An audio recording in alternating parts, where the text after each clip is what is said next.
Ben, imos a última sección da tarde, que é unha mesa redonda, que leva por título Galicia como impulsora en Europa dos estudos toponímicos sobre o camiño. É un desideratum, evidentemente, pero esperemos que poida chegar a cumplirse. Van participar Valentín García Gómez, que é licenciado en Filoloxía Galega, posgrado en máster en Administración Local. Exerceu a súa carreira profesional no ámbito da normalización lingüística, como técnico de normalización lingüística ao Concello da Estrada, dirixiu o Departamento de Cultura e Normalización Lingüística, Emigración e Xuventude, foi coordinador técnico da Rede de Dinamización Lingüística e colaborou no seu deseño e posta en marcha. Tamén colaborou na elaboración do Plan Xeral de Normalización da Lingua Galega, foi comisario de exposicións e, pensaban que non iba a dicir, é o actual secretario de Política Lingüística da Xunta de Galicia, órgano que o departamento que regula a política lingüística do galego dentro de Galicia e no exterior. Traballa tamén en reforzar os vínculos de Galicia ca lusofonía a través da, colaborou na redacción da Lei Paz Andrade e a través desta lei. Temos tamén connosco a Eduardo López Pereira, licenciado en Filoloxía Clásica e doutor pola Universidade de Santiago nesta filoloxía. Completou a súa formación académica en Baviera e é actualmente catedrático de Filoloxía Latina na Universidade da Coruña. Compaxinou a súa vida académica con cargos da xestión universitaria, é membro de número da Academia Xacobea e presidente da Fundación Otero Pedrallo. A súa investigación orientouse sempre ao ámbito do galego, dos textos latinos tardíos e medievais. E ten bastantes publicacións sobre este tema, sobre todo de obras de ámbito galego. Tamén nos acompaña Cristina Sánchez Carretero, que é vicedirectora e científica titular do Instituto de Ciencias do Patrimonio, INCIPIT, ou INCIPIT, non sei como... Instituto INCIPIT, a galega. INCIPIT é un crimen, pero son as siglas. No, a galega, ben. Órgano que pertence ao Consello Superior de Investigacións Científicas, o CSIC. Ali coordina a especialidade de antropoloxía. A súa formación é tamén en antropoloxía, realizou o doutoramento na Universidade de Pensilvania. É tamén actualmente presidenta da Asociación Española de Antropoloxía, Asociación de Antropoloxía do Estado Español. A súa investigación céntrase nos procesos de patrimonialización nas sociedades contemporáneas, no tema de conflito e patrimonio, e no estudo de novos rituais e novos patrimonios. É autora tamén de unha innumerable obra en revistas científicas, libros, coautora de monográficos e autora de monográficos tamén. Finalmente, temos a Gonzalo Navaza, que como non mandou o currículum, teño que ir a Wikipedia por si esquezo algo. É doutor en Filoloxía galega, creo, non sei, porque... Románica, non sei como é... Profesor na Universidade de Vigo, escritor, actor de teatro, pon a Wikipedia.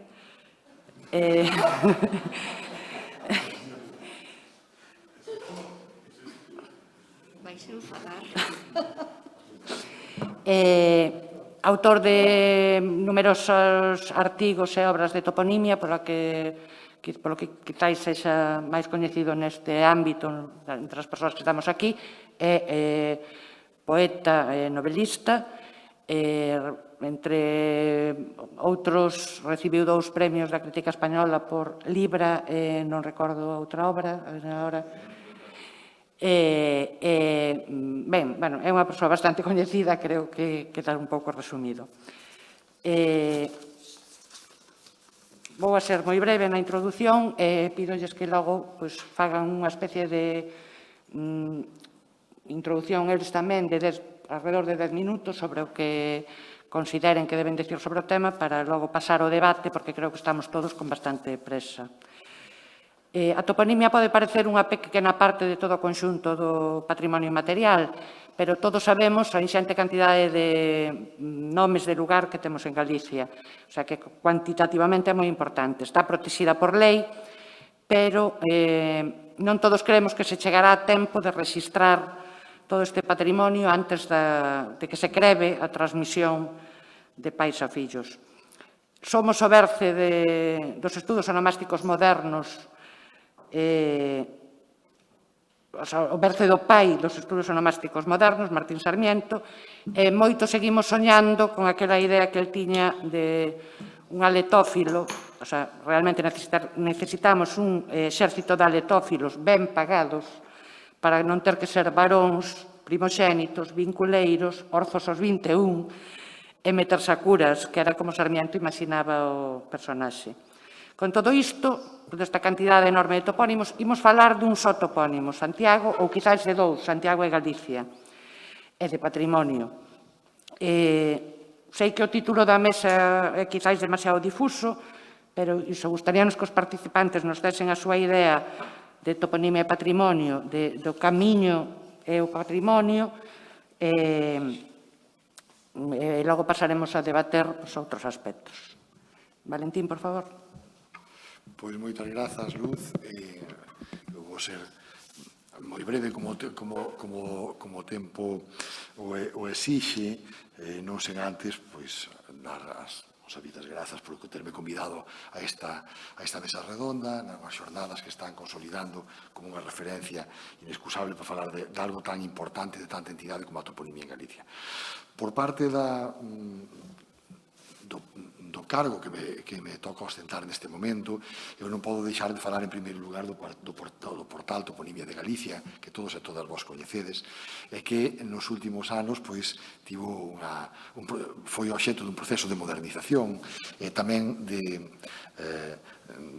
contido de miles de topónimos máis que se incorporaron nos últimos anos, máis aínda que van ser agora coa revisión do nomenclator que temos prácticamente a punto de aprobar, e que incorporará e fará deste portal con moita diferenza o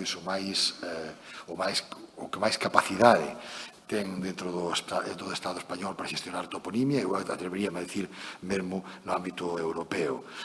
Seguramente moitas das que estades aquí sabedes de toponimia moito máis que a min, pero eu que si vos podo dicir é que dentro da Secretaría Xeral de Política Lingüística, dende onde xestionamos a maior parte da toponimia, porque ainda que sabedes que é unha competencia da vicepresidencia primeira da Xunta de Galicia, e a Secretaría Xeral de Política Lingüística que tradicionalmente ven actuando como motor de explosión no ámbito do traballo diario en materia de toponimia, a posta en marcha tamén da ferramenta que tamén todas coñecedes, que lle chamamos Galicia Nomeada, que permite que non sei se sería algo parecido aos aletófilos de Sarmiento, pero si permite que calquera desde unha terminal móvil, desde unha tablet ou dun teléfono, poida informarnos e ao mesmo tempo xeorreferenciar o topónimo, o microtopónimo ou calquera outra cuestión que teña que ver coa toponimia, porque non ten por que ser estritamente un topónimo, e facéndolo chegar en tempo real para que logo,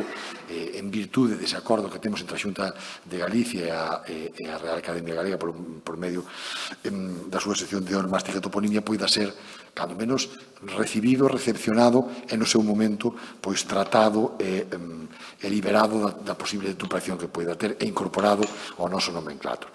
Dicirvos que nos 8 meses de funcionamento que leva, temos xa máis de 2.236, que son datos sacados a finais de setembro, cando preparamos esta intervención.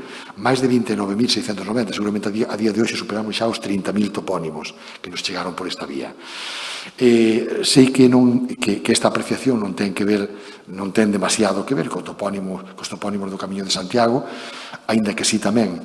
Por qué? Porque estamos pensando en ampliála ou unha ferramenta moi parecida a esta, ampliála aos as investigacións que nos nosos centros de estudos galegos están facendo no exterior de Galicia. Seguramente vos todas e todas tamén sabedes que esa rede de centros de estudos galegos polo mundo aglutina agora mesmo a máis de 40 centros en 40 universidades distintas. Se poñemos o foco especialmente nas europeas, dicirvos que hai antecedentes xa moi importantes de traballos feitos no ámbito do Camiño de Santiago por universidades como a Universidade de Kiel, a Universidade de Heidelberg. Teño que facer referencia moi especial tamén a un traballo xa publicado pola editorial Galaxia dos profesor Xavier Gómez Montero, que foi ademais obxecto da subvención de fondos europeos para o estudo dos camiños de Santiago e tamén da súa toponimia nos tramos alemáns. Universidades como Padova, universidades como a Sapienza de Roma, están por medio, como digo, a Universidade de Varsovia, en Polonia, por medio dos seus centros de estudos galegos, facendo estudos xacobeos con motivo do ano xacobeo, agora, como sabedes, prorrogado o ano 22, pero tamén con motivo de que eses camiños que vertebran Europa son obxecto e conteñen rasgos toponímicos que nos interesan moitísimo a hora de estudar, como xa se viu nas intervencións que me precederon, como teñen un reflexo, como teñen cando menos unha acepción sempre moi mediatizada sobre a toponimia galega ou a toponimia en Galicia ás veces, ou viceversa. Quero rematar facendo tamén mención a un proxecto que nace ancorado a este da Galicia nomeada, que é o proxecto Toponimízate. Levamos que en realidade o que ven sendo é persoal da Real Academia Galega, que traballa en toponimia, que se despraza aos concellos, ás vilas, aos lugares onde mostran interese, buscando precisamente informar sobre os recursos á disposición de calquera cidadán para poder enviarnos esta información. Da importancia tamén de coidar e de conservar e de preservar os topónimos e tamén a xeorreferencia, o lugar onde eles pertencen, porque todos vos sabedes que a toponimia como ciencia do territorio leva asociado tamén, e aí tamén teño que mencionar o Instituto de Estudos do Territorio e a Axencia de Modernización de Galicia, que é tamén da súa man que conseguimos perfeccionar esa ferramenta chamada Galicia Nomeada, e que xa, iba a dicir antes, xa despertou a curiosidade de outras comunidades autónomas como Asturias, comunidades autónomas como Valencia, como Murcia, interesándose xa por como estábamos facendo isto para poder replicarlo de algún xeito. Toponimízate, como digo, ven sendo a socialización da toponimia, por dicirlo de algún xeito. O que facemos con isto é charlas, como digo, en moi distintos puntos de Galicia, do territorio, para que as persoas que teñan esa inquedanza ou que queiran transmitírnola, pois nos envíen a microtoponimia do seu lugar. Concibímolo tamén como unha ferramenta de transmisión interxeracional de saber, de coñecemento da lingua galega. Normalmente son os máis maiores os que controlan os topónimos de cada lugar e son os máis novos os que controlan as tecnoloxías. E isto fainos tamén que nos valese como unha experiencia moi favorecedora e sorpresiva a hora de ver como cohabitan nese entorno de traballo coa toponimia pois as persoas de máis idade e os máis novos e as máis novas. Este percorrido así moi rápido, seguramente abundará moito máis del as persoas que me acompañan na mesa, tanto Cristina como Eduardo como Gonzalo, pero non queríamos deixar pasar a ocasión de poñer de manifesto nesta oportunidade que se nos dá por parte da Academia e da Deputación de Pontevedra, pois estes avances que estamos tendo en materia toponímica en Galicia. Moitas grazas.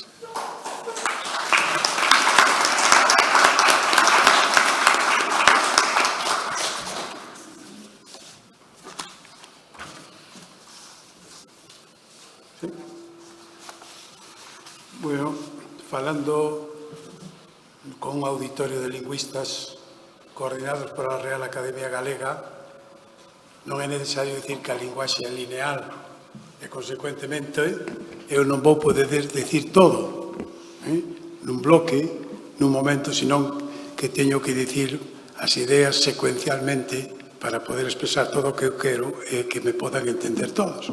O problema é acertar na secuencia.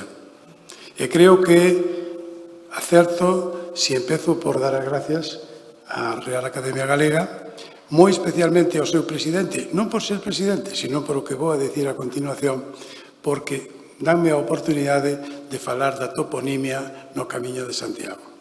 E hai xa 28 anos, Víctor, nun acordo común entre Víctor Freixanes e Víctor Vázquez Portomeñe, me encargaron de facer a edición do Códice Calistino do libro quinto e a primeira traducción ao galego. O Códice Calistino entonces era absolutamente descoñecido e tan só despois da excelente actuación do electricista todo o mundo soubo xa quen era o Códice Calistino. A mí sorprendíame cando preguntaban por a Praza de Abastos en Santiago, e que lle parece o Códice Calistino? Unha gran pérdida. Foi unha pérdida tremenda, non? Pero por eso, gracias a aquelo e a outros proxectos, naquelas bonitas edicións de Edicións Xerais, cando Víctor dirigía Edicións Xerais, onde saiu tamén Exeria, tan de moda agora, porque está en todos os sitios, hai agrupacións de todo tipo, hai edificios como na Universidade de Vigo que se chaman Exeria e tamén foi froito daquelos acordos cando Víctor dirigía Edicións Xerais. Eso é o que me refería cando quería empezar por agradecemento á Real Academia Galega e ao seu director moi especialmente. A continuación, vou a dicir algo porque xa me van a avisar 3 minutos antes. Eu non me importa porque sempre só dicir que cobro mesmo, por lo tanto, cando me digan paro e listo, non? Dice a toponimia ou onomástica no Camiño de Santiago. Cal camiño? Porque eu penso que hai registrados, seguramente o secretario xeral me pode corrixir ou confirmar, máis de 300 camiños de Santiago oficiais. O que se pode engadir outros 300 e máis de 300. Basta con ver simplemente un mapa moi xeral, porque cada peregrino fai o camiño desde o momento en que sae da casa. Pero eu, cando se fala Camiño de Santiago, nome sin apelido, entendo que é o camiño francés. O primeiro camiño, que desde 1137, cando Aimerico Picó redacta a súa guía para guiar os peregrinos e axudalos, porque van a pasar por moitísimas dificultades, está establecido o camiño.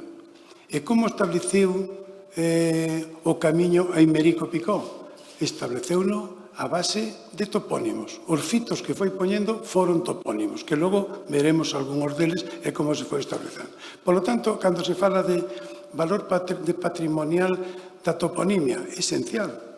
Esencial. Se non houbera esos fitos, non existían eses sitios por onde hoxe pasan miles e milleiros de millóns de peregrinos. Por tanto, foi Aimerico Picó o primeiro que nos estableceu cal era o camiño. Cal era o camiño francés, porque camiños hai moitos. E alguén pode dicir, bueno, inventouno el. Non o inventou el. Por que non o inventou el? Porque temos testemunhos, por exemplo, en Montpellier, de unha persoa que vai ao notario e vai a registrar unha posesión del e di, está situada no Camiño de Santiago, anteriores a descripción de Aimerico Picó. Ou hai unha iglesia no Camiño e aparece referenciada dicindo, iglesia tal está no Camiño de Santiago. Por lo tanto, o Camiño de Santiago xa estaba recoñecido. Non o inventa Aimerico Picó. Aimerico Picó describiu e deixanolo aí para todos, non? Cales son eses camiños? E por que se chaman franceses? Porque se fixan nese mapa, o camiño, esas liñas azules, empezan en Francia. Aimerico ben sabía que cando estaba falando do camiño de Tours, non empezaba en Tours, viña de París, viña de Orleans. Cando está falando do camiño de Le Puy, sabe perfectamente que non ven de Le Puy. E saben que os teutóns e os borgoñeses viñan de moito máis lonxe, pero empezan ali. Por iso o camiño é francés. E por iso as 4 vías son francesas. 4 vías que empezan en Francia, que se convirten en 2, como vemos aí, a chegar aos Pirineus. Un pasa por Somport, non di o Códice Calistino, non di Aimerico Picó Somport, di outra cousa, como lo vamos ver. E as outros 3 xúntanse en Ostabat para pasar o porto desde Cice, que o dice el, o porto de Cice, que hai que subir e chegar a Roncesvalles. E a partir de aí vanse xuntar xa aí en Ponte la Reina para chegar ata Compostela. Por lo tanto, eu voume basar porque podía, pensei, pero que vou dicir en 15 minutos da toponimia do camiño? Si fago unha monografía como a do anterior, do profesor, mira que agora non me sale o nome, Anguita, cando eu estaba na súa tesis doutoral, que agora aquí, que logo non puiden estar por outras razóns, que agora non me salió o nome, comín con el ao lado, o profesor Anguita, claro, fai unha monografía sobre uns cuantos topónimos, non? Non me parecía metodoloxía acertada para 15 minutos, nin coller tampouco 2 topónimos, senón facer unha especie de metodoloxía para ver o camiño de Santiago, para ver como está a toponimia no Camiño de Santiago. Entón, eu voume ao primeiro capítulo, aquí falouse do terceiro, falouse do sétimo, pero vou ao primeiro capítulo para ver a importancia da toponimia que creou o patrimonio que hoxe é o Camiño de Santiago, porque, dinos el, son 4 os camiños que levan a Santiago e xúntanse nun só en Ponte da Raíña. Bueno, eu traducín ao tempo así Ponte da Raíña, agora veremos o que din os filólogos, os lingüistas, están aquí, en terras españolas. O primeiro pasa por San Quixils, Montpellier, Tolosa e Somport. O segundo por Santa María de Lepuy, Santa Fe de Conques, San Pedro de Moissac. O terceiro por Santa María Magdalena de Vézelay, San Leonardo de Limoges e a cidade de Périgueux. O cuarto por San Martiño de Tours, San Hilario de Poitiers, San Xoán de Angeli, San Eutropio de Sens e a cidade de Bordeus. A rota de Santa Fe, a de San Leonardo de Limoges e a de San Martiño de Tours xúntanse en Ostabat. E despois de pasar por Deciste, xúntanse en Ponte da Raíña coa rota que pasa por Somport, formando desde ali un só camiño ata Santiago. Pero bueno, isto dixeno eu, pero como non hai vaso, hai que beber pola botella. Aimérico Pico non o di así. Aimérico Pico dio como teñen agora aí na pantalla. Sí, como está aí na pantalla. Porque non usa esos nomes. Usa outros nomes que agora nos transcribimos, traducimos ao galego o poñan de outra forma. Aimérico Pico dícenos que hai 4 vías, son 4 camiños, e un van hasta Ponte en Reguine, aí non cabe dúbida ninguna, calquera entende que Ponte en Reguina é Ponte la Reina, porque evidentemente aí a reina, a muller de Sancho III, fixera unha ponte sobre o río Arga para pasar os peregrinos. Por tanto, ali hai unha ponte, e o nome que se dá é Ponte, e Reguina é porque fixo a reina, Ponte en Reguina, que nós agora traducimos por Ponte da Reina, como puxen eu aí, ou Ponte la Reina, pois nos di habitualmente. Aliam per Santum Egidium, evidentemente que é Gil, non? El Montem Pelusanum, claro, pero dice, Montem Pelusanum, e que será Montem Pelusanum? Pois Montem Pelusanum é Montpellier. De onde ven o nome, o significado? Evidente, Monte está claro, en Montpellier tamén está claro. E Pelusanum, que é Pelusanum? Non estamos de todo claro do que pode ser Pelusano. Pode ser hasta pedregoso, ou pode ser hasta unha materia de plantas. Pero, en tal caso, podría ser algo se fose como o noso Monte Pedroso, Montem Pelusanum, que temos como Montpellier en francés, que como está aí traducido. E Pontus Asperi ten dito, este Pontus Asperi, este é o Somport. Que ocorre? Que Somport é a parte medieval, porque Pontus Asperi, porque esta é outra forma, xa direi logo ao final, que a toponimia poderíamos enfocar desde múltiples aspectos, a toponimia xenal, hidrotoponimia, agiotoponimia, etc., fitotoponimia. Está claro que está aí en Pontus Asperi, está señalando acima do Porto, donde hai que pasar nos Pirineos ao outro lado para pasar. Pero como evidentemente ese era acima do Portus, os sumos Portus foi o que logo, a partir da Idade Medieval, pasou a Somport. Pero non dice el Aquí, cando eu traducín Sompor, teño que poñer unha nota abaixo aclarando, porque senón dice, pero como, de Portos Ásperes este home traduce Sompor? Non, a explicación está en que máis tarde iso pasou a ser Sompor. E iso constituye a vía tolosana que temos aí, unha das vías. Alia, a outra vía, pasa por Santa María Mariampodi. Que Mariampodi? É María de Puy, que é o que vai a dar Lepuy, e é o que vai dar nome á vía Podense.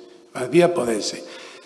Si se fixan xa, quero marcar aquí unha diferencia na toponimia, porque aquí hai toponimia, que diríamos profana, e toponimia sagrada, ou agiotoponimia.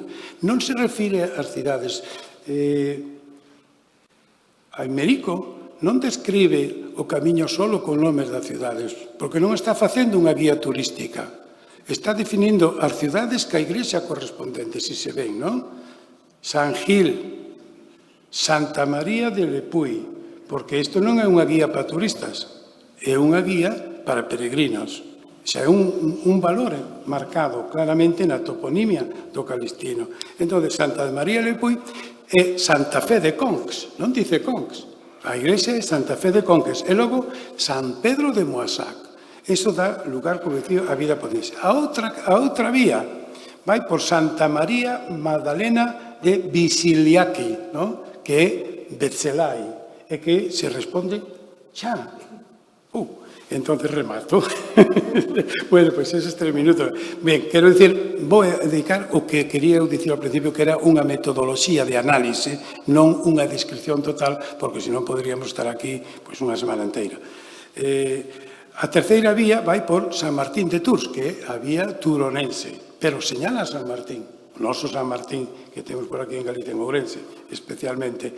E pasa tamén por San Hilario Pictaviense, e San Juan de Angelí, e San Eutropio de Saintes, que é Sentes, e ben, ao final, termino aí con eso, que os tres xuntanse en Ostabalat, que é o actual Ostabat, e pasan entonces por o puerto de Cisere, que foi logo en francés medieval, na chanson de Roland, o ponte Cisère, non? Pasan por aí, que pasan desde a parte francesa, desde Jean-Pied-de-Port, xa se fixo aquí referencia a él, a parte de Roncesvalles, non?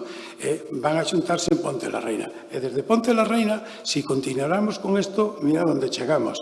Estas son as 4, e este é digamos, o plano que eu introducín neste momento no libro de toda a toponimia cos seus nomes latinos. Os nomes todos que aparecen aquí e ca súa referencia latina e a súa transcripción a lingua española ou a lingua galega. Ben, isto é riqueza patrimonial. Por aquí, gracias aos topónimos que nos marcou por aquí, se en vez de marcarlos por aquí, os hubiera marcado por aquí, se en vez de ir para Santiago, hubieran ido para Tarifa, pois outro galo nos cantaría a todo España e a todos os galegos. Por lo tanto, ese é sumamente importante enfocar a guía desde o punto de vista da toponimia, porque poderíamos falar dos ríos, ainda me queda un minuto, non? Porque ele enumera, dice él, hai 25 ríos desde os Pirineos hasta Santiago de Compostela. Sumamente importante os ríos. Había que beber, había que pasar cos cabalos, porque en algún caso dice, non pasen por aí, por ese río, porque danlle de beber aos cabalos e xa morren. E ali hai uns tíos con uns cuchillos, sacan a piel e ala. Non? Ou noutro dice, cuidado, que hai uns homes que os pasan nunhas barcas e meten moitos no barco para ver se funda a barca e sacan a piel xa ao outro lado porque xa están preparados. Era moi importante, por lo tanto, a descripción dos ríos, a descripción dos pontes por onde iba a ver. Poderíamos falar, por tanto, toponimia ou o que diríamos hidrotoponimia, poderíamos falar de as descripcións que se fixe algunhas veces aquí, das cidades por onde pasa, máis que cidades, as grandes comarcas, e como os describes. Aquí os galegos salimos ganando, pero por goleada, sobre todo frente aos vascos e toda a zona de Navarra, navarros e vascos, non? Pero bueno, remato, simplemente, é un intento de metodoloxía, non é un intento de explicar a toponimia do Camiño de Santiago. Moitas gracias.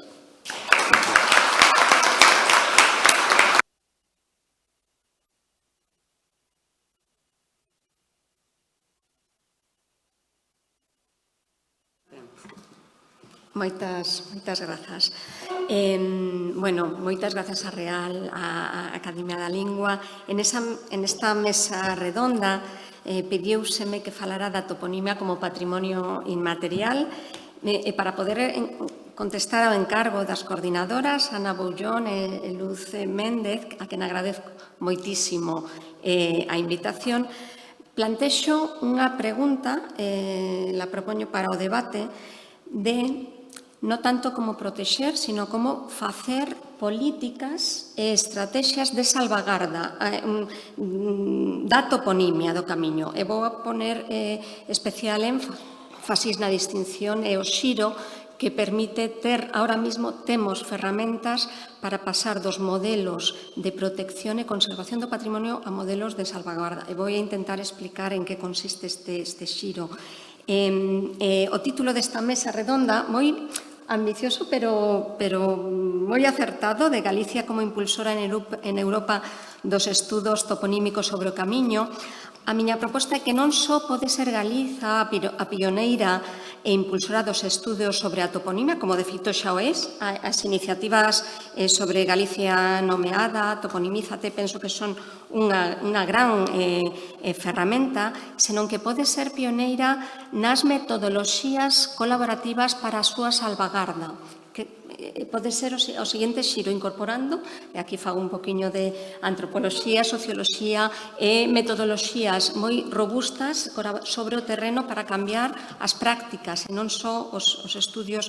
Ahora falaremos deso. E para chegar a esta idea, primeiro presentaré algunhas notas sobre os retos e as contradiccións da categoría patrimonio inmaterial e como se reflicten no xiro das políticas patrimoniais, desde o modelo baseado, como digo, dende a conservación ao modelo baseado na salvagarda.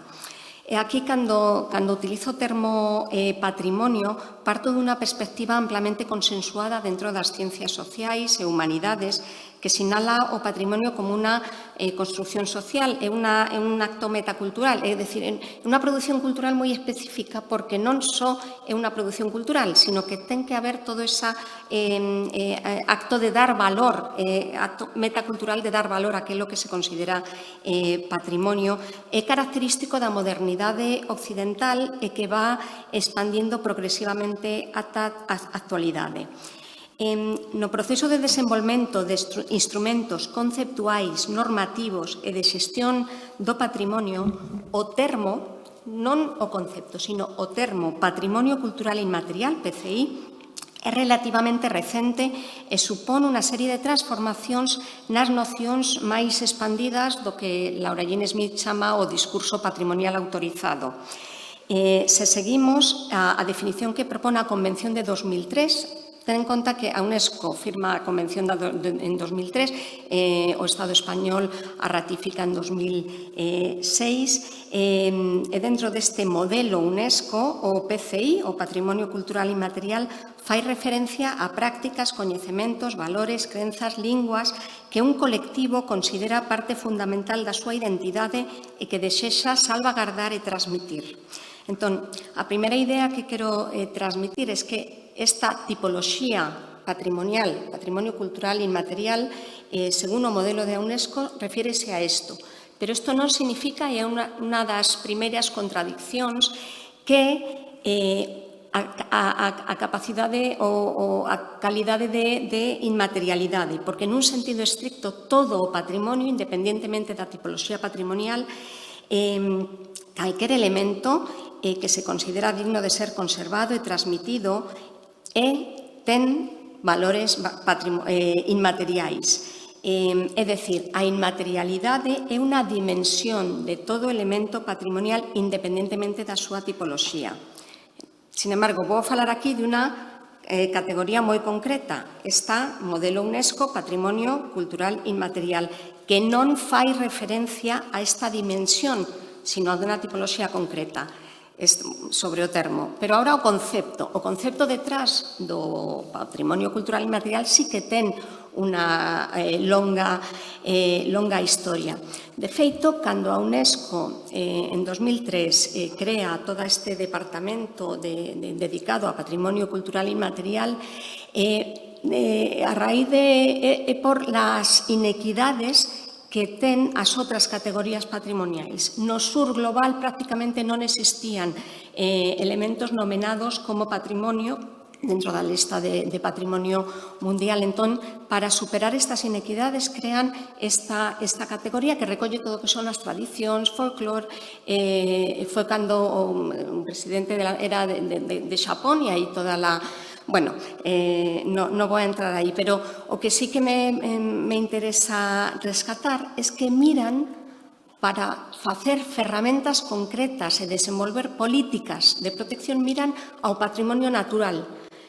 Que pasa co patrimonio natural? Non ten sentido pensar na conservación de un árbol concreto ou outro. Pensamos en ecosistemas, é dicir, as medidas de protección, conservación, ten que ver con posibilitar a vida que hai detrás de unhas prácticas concretas.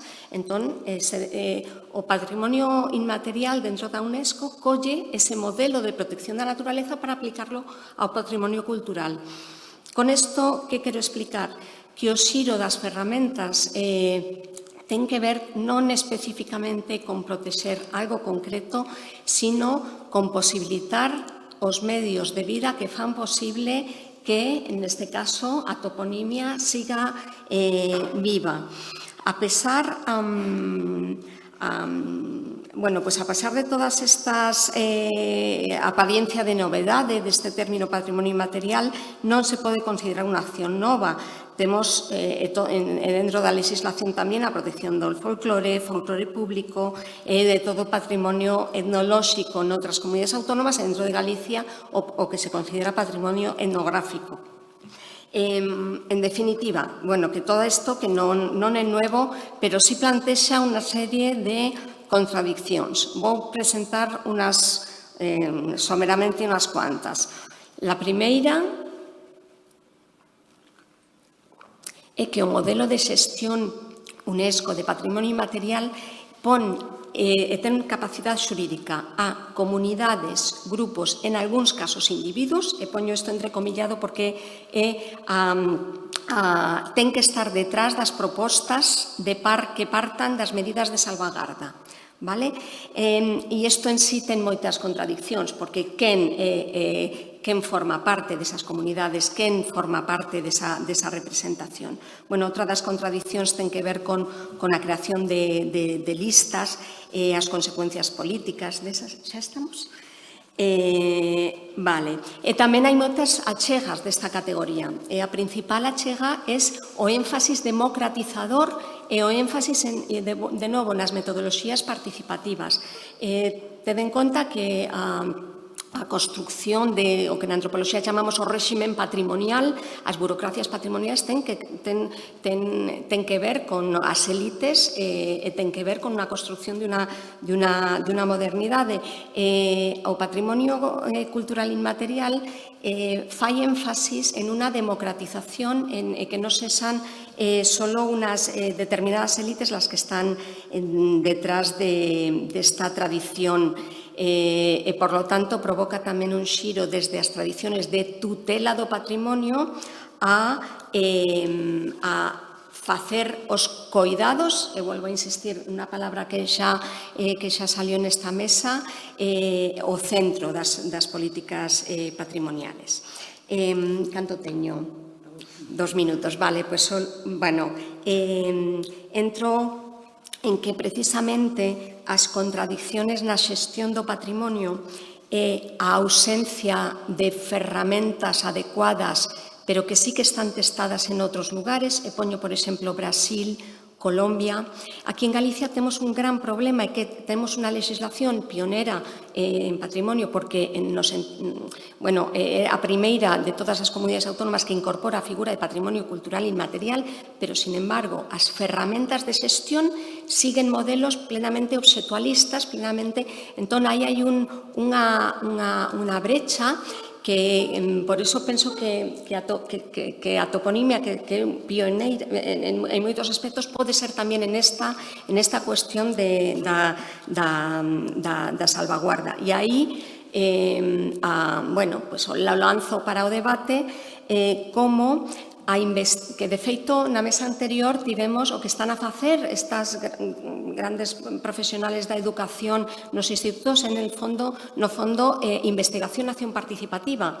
Entón, retomar as bases da investigación e acción participativa xunto con bases metodolóxicas de traballo de campo etnográfico desde este acompañamiento plantexo a idea de políticas de salvaguarda basadas en acuerdos sociais. Si tecleades en Google, Colombia, Brasil, planes de salvaguarda do patrimonio inmaterial, están facendo cosas realmente novedosas, emplexando estas metodoloxías e xa bastante testadas. E aí, pues, propoño que Galicia pode ser un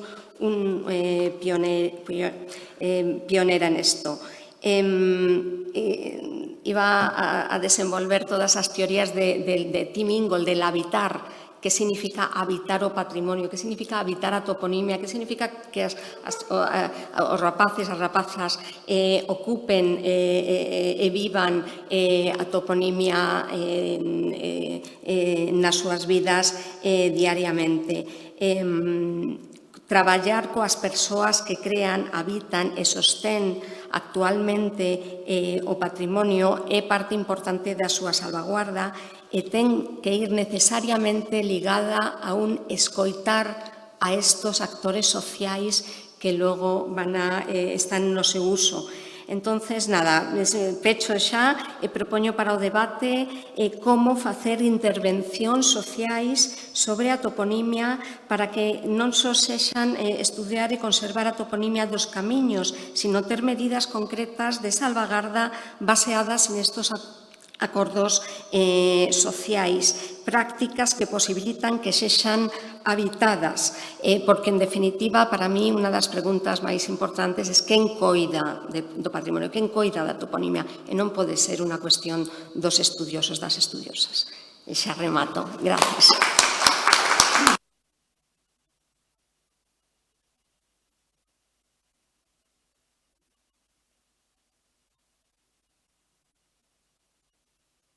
Gonzalo, cando queiras.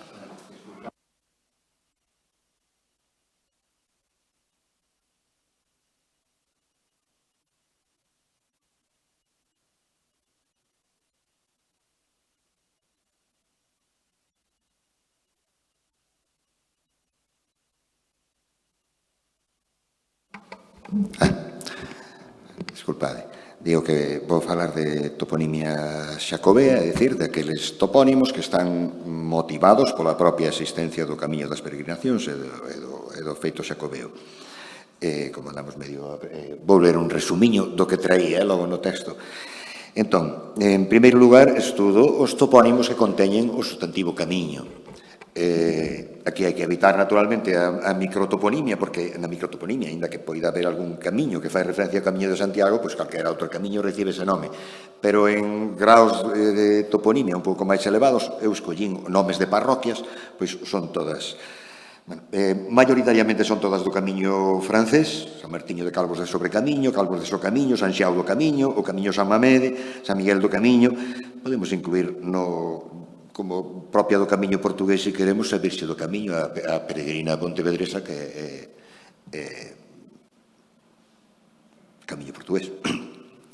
En segundo lugar, seleccionei os topónimos hospital. Únicamente estou falando en territorio galego.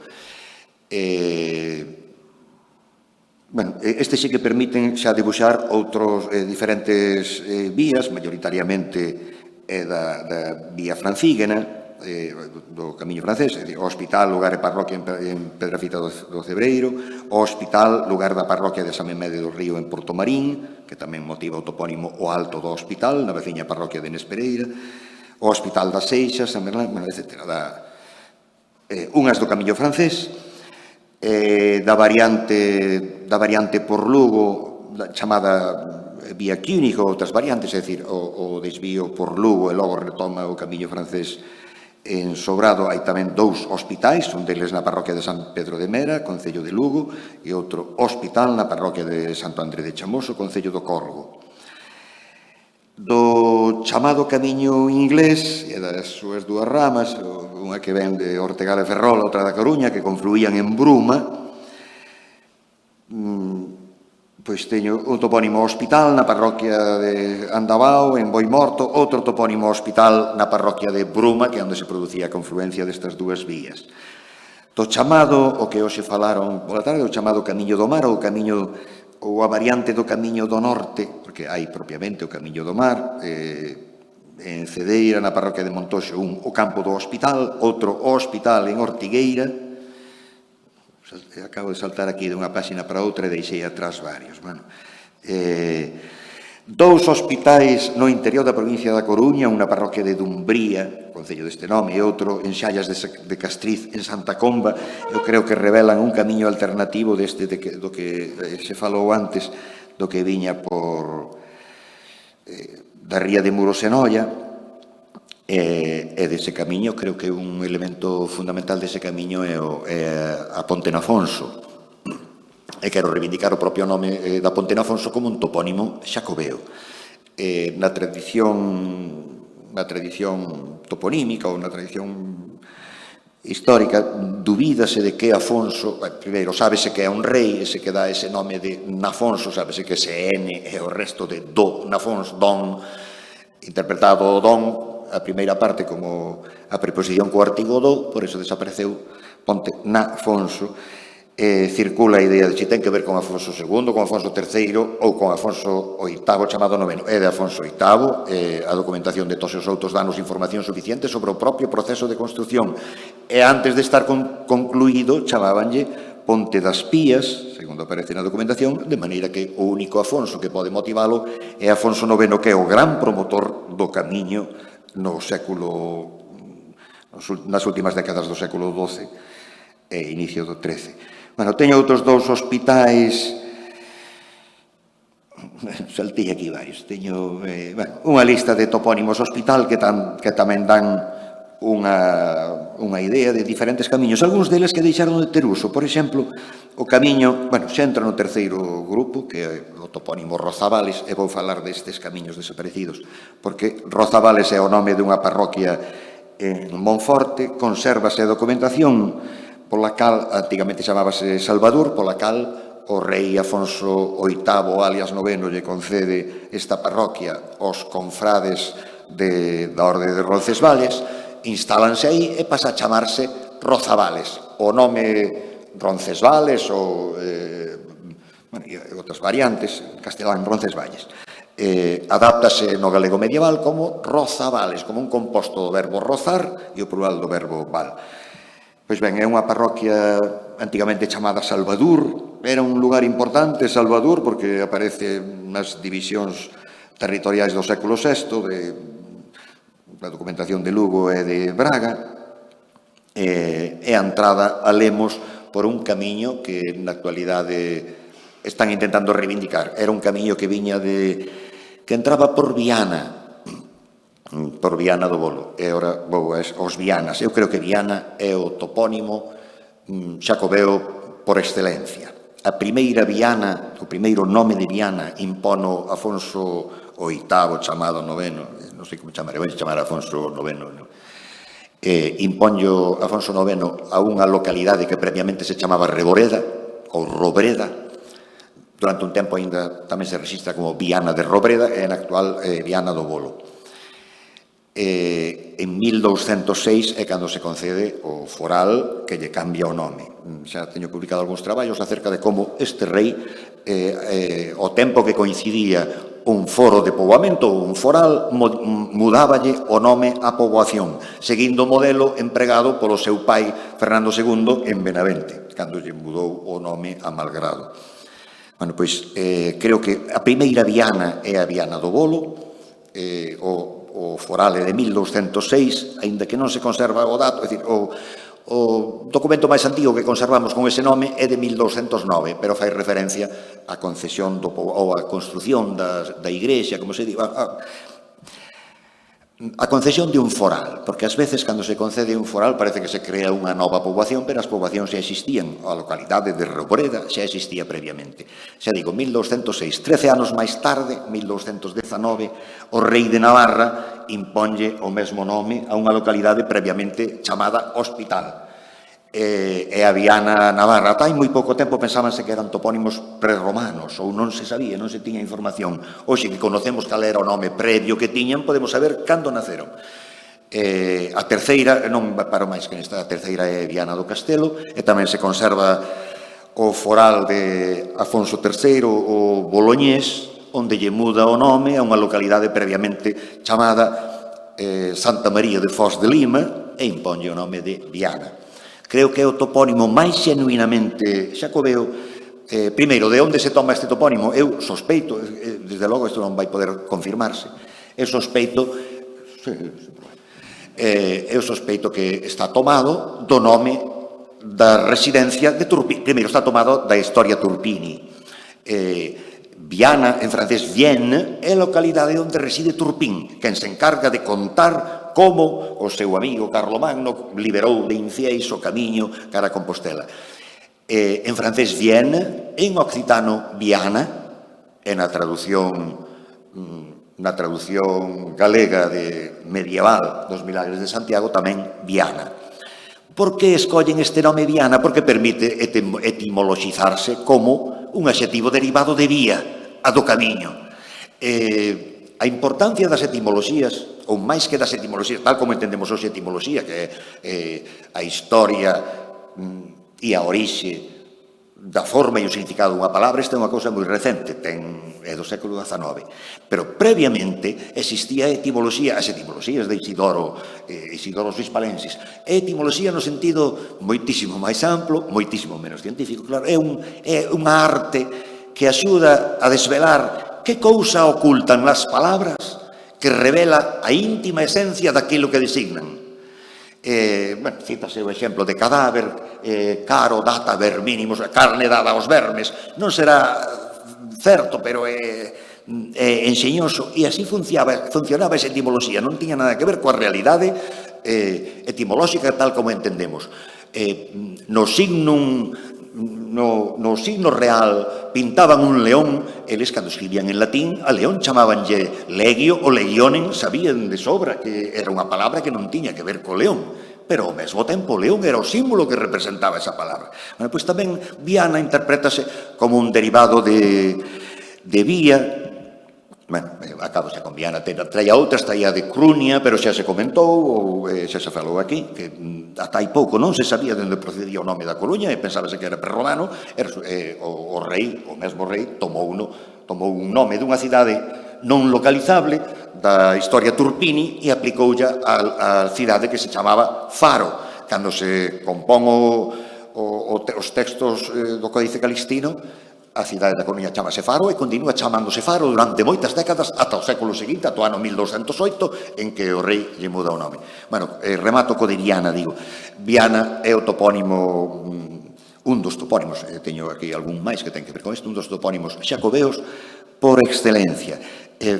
Interprétase como un derivado de vía, de maneira que é perfectamente explicable, a Viana do Castelo ainda ten o Hospital Vello, a Rúa do Hospital Vello é unha vía do camiño. Digo que tiña que rematar e remato. A escoller Viana como nome de localidades ten algún parentesco coa escolla da vieira como símbolo das peregrinacións. E o que me interesa, xa o teño comentado algo máis, o que me interesa desta escolla, deste símbolo, porque con moita frecuencia as imaxes e a iconografía reproducen un pensamento lingüístico. É así sempre. Pois ben, a vieira é unha imaxe nacida en lingua galega. Só en lingua galega se produce a confluencia dun derivado de Venus, Venera, con un derivado de vía, o auténtico nome da Cuncha, que era a Cuncha de Venus, lembrade o nacemento de Venus. Un derivado de Venus conflúe con un derivado de vía. É ao mesmo tempo o nome da Concha e é ao mesmo tempo o adxetivo que significa do camiño. Bueno, cando se publiquen as actas xa irá toda esta cousa, porque senón andamos un pouco apurados de tempo. Moitas grazas.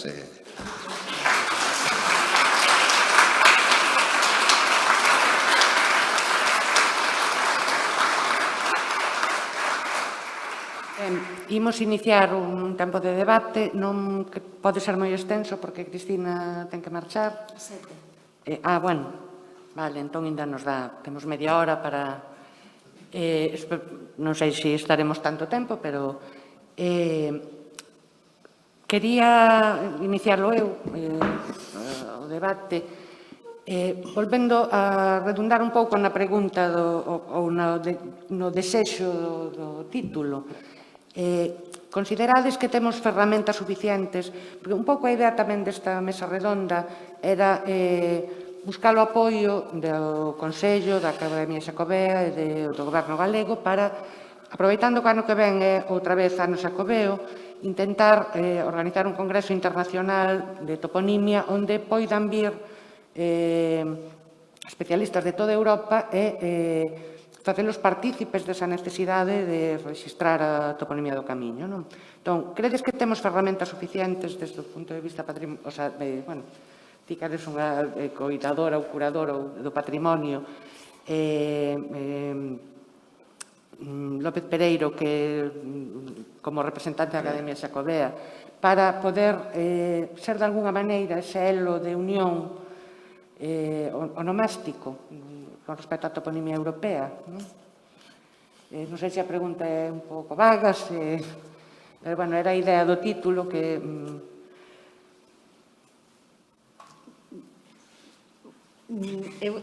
Claro, tiña un apartado sobre o Consello da Cultura, porque o Consello da Cultura Galega precisamente formo parte da sección de patrimonio e desenvolveu 2019, 2020 e 2021 un foro de patrimonio especificamente dedicado a crear ferramentas que faltan para... Eso o quería decir. Penso que sí, penso que é moi pío. A ver, as ferramentas ahora mismo que se ten, todas as experiencias en centros educativos, eu cada vez que vexo a centralidade dos estudios da toponimia nesas ferramentas, penso que ten unha solidez clara dentro do camiño e que podía ser moi novedoso. Eu, decimos na miña terra, para arrimar a miña sardiña, penso que o que falta é esa colaboración multidisciplinar con traballos, con ese acompañamiento penso que se está moi avanzado nos estudos, pero o salto a cambio das prácticas cidadáns en comparación con, penso que aí, pero, bueno, volvendo a tú, por supuesto, animo vos a facer ese congreso. Eu distinguiría, evidentemente, hai unha parte da macrotoponimia que máis ou menos está descoberta, pero hai unha gran parte de microtoponimia que está por descubrir, que eu creo que é o papel fundamental. É dicir, os grandes marcos de toponimia, salvo algunhas precisións moi concretas, como determinar a hora cúnea, está feito, máis ou menos, están os grandes marcos, sí, pero esa microtoponimia que creo que é na que estades a traballar, esa sí que penso que é moi importante, porque non vai a dar saltos de 10 en 10 kilómetros como son a macrotoponimia, senón que no medio queda moita microtoponimia que probablemente non está aínda, por menos o acceso de todo o mundo, descubrila e poñerlo ao acceso de todo o mundo, creo que sí, que é importante. Sí, sobre todo que o coñecemento desa microtoponimia é moi local, é dicir, a microtoponimia relativa ao camiño que pasa por Navarra, pois conocen os dos distintos sitios, nada máis, non? Gonzalo, se queres achegar algo. Non sei, pero cando dixe hai ferramentas, eu creo que para un toponimista nunca houve un momento, no pasado nunca houve un momento onde dispuxésemos de tanto acceso á documentación, por exemplo, cousas como, non sei, simplemente o Arquivo Histórico da Universidade de Santiago, o Arquivo da Catedral de Santiago, o Portal Paes. Un pode acceder a documentos medievais, ver o original ali, como nunca se puido no pasado. É dicir, é máis fácil fabricar un aletófilo de Sarmiento hoxe en día que hai 200 anos. Hai moita documentación. Eu, agora, se puxen a cousa era para facer un comentario acerca da cuestión patrimonial dentro do que estamos. É que a toponimia dentro do patrimonio ocupa un lugar moi particular, e ten unhas características bastante distintas ao resto do patrimonio inmaterial, ou polo menos ao outro patrimonio inmaterial. Non sei se isto é coñecido, pero a Lei de Salvagarda do Patrimonio Inmaterial Española do ano 2015 se inclúe unha mención explícita a toponimia tradicional, chamase así, e a instancias da Real Academia Galega, porque coñecedores de que se estaba redactando un borrador e non había ninguna referencia a toponimia, enviouse unha bueno, non sei como se fixo finalmente, pero vamos, foi a instancias da Academia. A toponimia ten de particular dentro do patrimonio que, en primeiro lugar, ten unha función social viva, que é designar a realidade xeográfica. Ou hai moito patrimonio que funciona, está a medio camiño entre o que ten función e o que debe conservarse porque perdeu a función social. É dicir, porque pasou a ser folclore en vez de ser hábitos tradicionais de comportamento. Pero a toponimia ten unha función práctica que é designar o territorio, de maneira que a salvagarda da toponimia en principio non require maior esforzo, salvo que o topónimo estea competindo con outros topónimos. Pero, en principio, é unha función necesaria que os lugares teñan o seu nome, de maneira que a toponimia require moito menos gasto, moito menos esforzo na súa salvagarda que calquer outro elemento do patrimonio material, penso eu. E logo ten esa outra peculiaridade que xa comentamos, é que a diferenza de outros elementos do patrimonio, canto máis se usa, máis fortaleza adquire. Non se desgasta nin se consome, ao revés. De maneira que ten algo de particular dentro da cuestión do patrimonio. É dicir, que o simple feito de que poida continuar tendo unha función, como teñen as coordenadas xeográficas, é dicir, de designar un elemento da paisaxe, pois xa favorece a conservación da toponimia, porque hai unha función pública que pode seguir exercendo. Quería comentar isto tamén. Algúnha pregunta entre os membros do público? O que quero comentar é que Galicia realmente, desde o punto de vista científico, sí considero que está preparado para liderar un congreso internacional desas características. O estudo da toponimia en Galicia, como vos sabedes ben, e como ti comentaches antes, foi empezado en Galicia por Martín Sarmiento. Pero precisamente a riqueza da nosa toponimia ocasionou que houbera un interese polo estudo da toponimia desde hai moitísimo tempo. Despois, coa Lei de Normalización Lingüística e ca revisión do nomenclator que fixo a Comisión de Toponimia da Xunta de Galicia, iso tamén deu lugar a un acopio de materiais, a un estudo das fontes, a unha metodoloxía das formas toponímicas, que realmente eu considero, sin exagerar, que estamos á vanguarda dos estudos toponímicos científicos da Península Ibérica, por non chufarnos moito. Pero, sí, porque posiblemente tamén en Europa. En Francia, bueno, en Francia tamén... Non, pero é que efectivamente a lingüística diacrónica en moitas zonas de Europa desde hai 50 anos pasou de moda, é unha especie de entón, lingüística histórica ou historia da lingua, este tipo de cosas, pois están ausentes dos programas. Aínda que eu non me refería só ao estudo da lingüística histórica, porque o estudo da toponimia ten un interese certo da etimoloxía e destas cousas que a nós tanto nos gustan. Pero, aparte, tamén ten unha dimensión práctica e actual que pode plasmarse en moitísimas cousas, non só nos estudos, nas vertentes didácticas que hoxe vimos aquí, nese par de experiencias tan interesantes, sino tamén cousas absolutamente prácticas como no deseño dunha app para que os peregrinos, cando pasen polos seus sitios, saiban a que significan eses lugares ou por que se chaman así os sitios. É dicir, que Galicia debería aproveitar que somos millonarios neso, millonarios en toponimia, que temos xa un caudal científico acumulado tan grande, pois para liderar efectivamente os estudos toponímicos aproveitando ese itinerario cultural europeo que significa que é o Camiño de Santiago, non? Bueno, estamos todos de acordo, pois veña. Bueno, nada. Algúnha pregunta máis? Se alguén quere facer a pregunta, como hai un problema cos micros, eu vou na repetir aquí para que quede... Couñago, que aproveito que quere falar Xosé Couñago para dicir que en Redondela están levando adiante unha experiencia moi interesante que consiste en que nos rótulos dos topónimos leven un código de barras incorporado e as persoas con un teléfono poden ter información acerca do topónimo que figura no rótulo. É unha cousa tan simple e tan fácil de facer que me parece extraordinario que estades facendo. De inicio, pregunta se avanzou, comentou un caso concreto de como se impediu que nunha área urbanizada de nova creación se impediu que se enchese de nomes conmemorativos e honoríficos e se utilizase a toponimia tradicional para denominar as novas rúas. Estas son as recomendacións do Grupo de Expertos das Nacións Unidas para os Nomes Geográficos, as recomendacións da ONU, da UNESCO, son as recomendacións normais.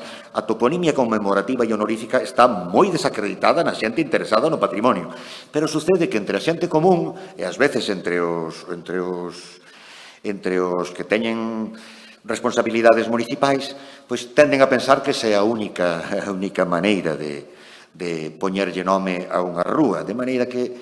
Agora, detrás de todo isto hai un problema competencial. Por fortuna para nós, a competencia en materia de toponimia dos nomes dos núcleos de poboación e as grandes accidentes xeográficos é competencia do goberno autonómico, a diferenza do que sucede noutros territorios do Estado onde é competencia municipal. A competencia municipal atomiza todo tipo de decisións e non permite regularizar, é dicir, que a armonización que se fixo co nomenclator por ser competencia da Xunta sería imposible se fose competencia dos concellos.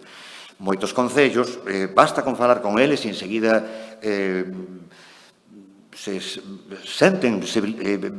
ven que o sensato é conservar a toponimia tradicional, pero de unha maneira medio inconsciente ou medio, pero non só quen ten responsabilidades, sino tamén xente común, tenden a pensar que os nomes das rúas e a toponimia intraurbana, que é a chamada toponimia que ten competencia municipal, que é unha especie de panteón de persoas ilustres, ou é un sitio para homenaxear a alguén, ou sucede calquera cousa e a xente mobilízase para pedir que lle poñan a rúa de non sei quen a non sei canto, que despois, eso, eu vivín moitos anos na rúa Joaquín Loriga, en Vigo. Loriga é un aviador paisano meu de Lalín, en Vigo chamaban en Lóriga, ninguén sabía nin quen era, que se fixo con poñer ese nome a rúa? Pois non se fixo nada, simplemente... De maneira que eu creo que un dos problemas que temos é este. Moitos concellos suscribiron, como aquel que se fixo con Vigo, que suscribiu Vigo unha especie de declaración xunto coas comunidades veciñais, xunto coa universidade e a Asociación Galega de Onomástica tamén estaba naquel momento, firmouse un documento de que se lle daría preferencia aos nomes tradicionais no momento de abertura de novas realidades urbanas ou prazas ou vías, e non sei que. Asinouse, cumpriuse no chamado Pau de Navia, plan de, ali ao lado de Samil, aí cumpriuse, cando se iniciou outro plan semellante en Barreiro, en Cabral, non sei se sabes, os propios da asociación que asinaran o documento previo, da asociación local de Lí, eran os máis interesados en que non sei que novas rúas ia abrir, ya dedicasen ao anterior presidente da... Hai esa tendencia de pensar que as rúas son para homenaxear a xente. E esa é unha cousa moi recente, do século XIX, antes non existía. Hai 2 anos, creo que foi, esta xornada foi dedicada aos nomes das rúas. Dentro das conclusións desa xornada, realizouse unha declaración que estaba baseada nesta experiencia que acaba de comentar Gonzalo e que impulsara no seu momento a Asociación Galega de Onomástica, coa idea de esa declaración que está publicada nas actas correspondentes da Rúa dos Nomes, ca idea de que a Real Academia Galega levase a Federación Galega de Municipios e Provincias para conseguir un compromiso, porque efectivamente, desde o punto de vista da lei, non se pode obrigar aos concellos que fagan nada, porque, como acaba de dicir Gonzalo, solamente a lei determina que é a Xunta a responsable dos macrotopónimos, pero dos odónimos ou nomes das rúas, os responsables son os concellos. Entonces, estaba previsto levar esa declaración, tramitala por parte da Academia a Federación Galega de Municipios e Provincias, pero ocorreu un confinamento. E entón quedou todo un pouco parado, non se fixo, a ver se agora retomamos ese ano e medio que perdemos en todo. Pero é necesario, fai falta vontade política, evidentemente, pero a idea é chegar a ese acordo. Aquí está Víctor, o presidente da Academia, que pensamos retomar eso e impulsalo a ver si... Pero a experiencia tamén nos di que eso ten que ser un recordatorio continuo. Porque a pesar de que Vigo asinara iso, pois a tentación de poñer nomes conmemorativos é constante, é continua. Pero, polo menos, hai esa posibilidade desa declaración sobre a odonimia que esperemos que se siga adiante. Bueno, ese documento de Vigo, permite comentar, porque para non levar únicamente a Asociación Galega de Onomástica, porque Xosé Couñago naquel momento tiña responsabilidade sobre a Federación de Asociacións Veciñais de Vigo e foi quen se encargou de que as asociacións veciñais tamén se sumasen, porque senón é probable que o Concello non fose tan receptivo. Claro, claro. É necesaria a implicación da sociedade civil, pero a sociedade civil só se pode implicar tamén se ten conciencia da cuestión, porque se non se dice a unha persoa, esta rúa, Castelao, poñemos de Castelao, sí, claro, todos estamos a favor de Castelao, todos estamos a favor de Rosalía de Castro, pero se se chamaba o Ponte do Boi, pois a mellor haberá que deixarlle Ponte do Boi, aínda que todos somos fans de Castelao e de Rosalía, non? Algunha pregunta máis? Ben, entón, creo que a Ana Boullón, organizadora, e Víctor Freixanes, presidente da Academia, poden clausurar a xornada con unha breve intervención.